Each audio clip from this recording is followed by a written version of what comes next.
Assalamualaikum warahmatullahi wabarakatuh. Perkenalkan, nama saya Valencia Eka Putri dengan NPM 2475318. Saya berasal dari kelas 1D. Di sini saya akan sedikit menjelaskan tentang materi yang Ibu berikan tentang pentingnya bahasa Indonesia di perguruan tinggi. Bahasa Indonesia memiliki peran yang sangat penting di perguruan tinggi, baik di tingkat nasional maupun dalam konteks global. Beberapa alasan mengapa bahasa Indonesia penting di perguruan tinggi antara lain, yang pertama ada karena kita adalah warga Indonesia sehingga wajib mempelajari bahasa kita sendiri. Faktanya, selama bertahun-tahun mempelajari bahasa Indonesia dari SD hingga saat ini, kemampuan berbahasa Indonesia mahasiswa masih tergolong rendah. Yang kedua, ada mahasiswa bertindak sebagai peneliti dalam perguruan tinggi sebagai salah satu syarat kelulusan. Contohnya diperlukan kemampuan menulis yang baik, contohnya menulis laporan hasil penelitian, TA, skripsi, makalah, dan sebagainya.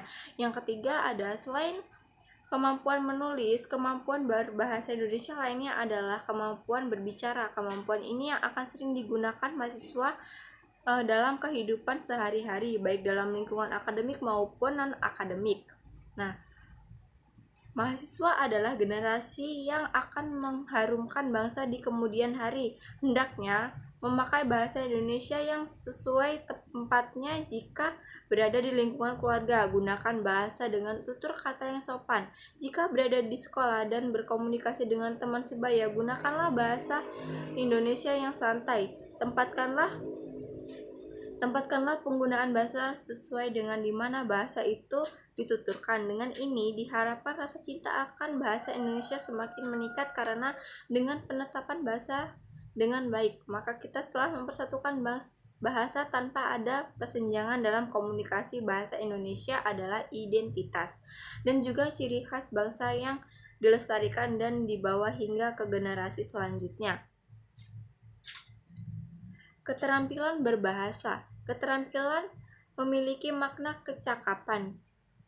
Jika seorang dikatakan terampil berbahasa, artinya ia cakap dalam menggunakan bahasa Indonesia, baik secara lisan maupun tulisan. Keterampilan lisan yaitu berbicara dan menyimak, sedangkan keterampilan bahasa tulis adalah membaca dan menulis. Namun berdasarkan sifatnya, keterampilan dibagi menjadi dua, yaitu ada reseptif dan produktif. Reseptif yaitu artinya menyimak dan membaca, sedangkan produktif artinya membaca dan menulis. Keterampilan berbahasa itu ada berbicara, menyimak, menulis, dan membaca.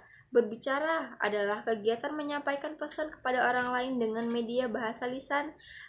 Ada 3 tahapan dalam berbicara, yaitu tahapan persiapan, tahapan pelaksanaan, dan tahapan evaluasi. Menyimak berbeda dengan mendengar. Menyimak memiliki tujuan, sedangkan mendengar tidak. Menyimak juga bersifat bersifat interaktif dan non-interaktif.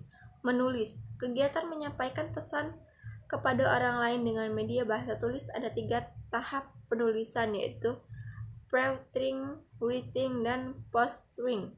Membaca, kegiatan berbahasa yang bertujuan untuk memahami pesan. Ada 4 jenis membaca, yaitu membaca pemahaman, membaca interpretasi, membaca kritis, dan membaca kreatif. Sekian itu materi yang dapat saya sampaikan. Saya akhiri. Wassalamualaikum warahmatullahi wabarakatuh.